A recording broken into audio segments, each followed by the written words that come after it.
మీరు వెళ్ళాల్సిన అవసరం లేదు. ఇక భవిష్యత్తులో ఏ కాలేజీ కూడా మీరు ఫీజులు కట్టలేదని మీ సర్టిఫికెట్లు ఇవ్వమనే అవకాశం ఏ యాజమాన్యానికి ఇవ్వము. ఈ సంవత్సరం నుంచి ప్రతి రూపాయి అడగకంటే ముందే మీ ఖాతాలో వేస్తాం. మీ ఫీజు రియంబర్స్మెంట్ ను సంపూర్ణంగా అందిస్తామని చెప్పి తెలంగాణ రాష్ట్ర ముఖ్యమంత్రిగా మీకు విజ్ఞప్తి చేస్తున్నా. మిత్రులారా, నా సూచన ఒక్కటే, నా యువ మిత్రులతో నా ఆలోచన పంచుకునేది ఒక్కటే. ఒకప్పుడు ఇంజనీరింగ్ సర్టిఫికెట్ ఉంటే ఉద్యోగం వచ్చేది, ఒకప్పుడు డాక్టర్ సర్టిఫికెట్ ఉంటే మిమ్మల్ని పిలిచి పిల్లనిచ్చేటోళ్ళు, పిలిచి ఉద్యోగం ఇచ్చేటోళ్ళు. కానీ ఇవాళ డాక్టర్ ఇంజనీరింగ్ సర్టిఫికెట్ ఉంటే సరిపోవడం లేదు.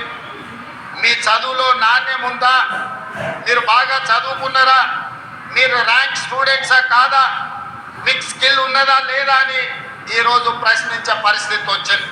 అందుకే నేను స్పష్టంగా చెప్పిన, నర్సరీ నుంచి 12th వరకు ఎడ్యుకేషన్, 12th పైన స్కిల్ నేర్పాలి అని.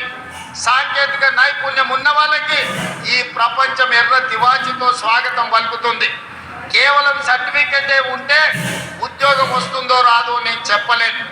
అందుకే మీరు భాషా పరిజ్ఞానమైన, విద్యకు సంబంధించిన అవగాహన అయినా, నర్సరీ నుంచి 12th క్లాస్ వరకు మీరు విద్య నేర్చుకోండి. 12th తర్వాత ఏటీసీలు కావచ్చు, ఐటీఐలు కావచ్చు, పాలిటెక్నిక్ కావచ్చు, స్కిల్ యూనివర్సిటీ కావచ్చు, ఇతర సాంకేతిక నైపుణ్యం, ముఖ్యంగా మా ఆడపిల్లలు ఇక్కడ ఉన్నారు, మీరు నర్సింగ్ చదువుకున్నారంటే 2 లక్షల రూపాయలతోని జర్మనీ, జపాన్, సౌత్ కొరియా లాంటి దేశాలలో మీకు ఉద్యోగాలు ఎదురు చూస్తున్నాయి. షేర్ మార్కెట్ ని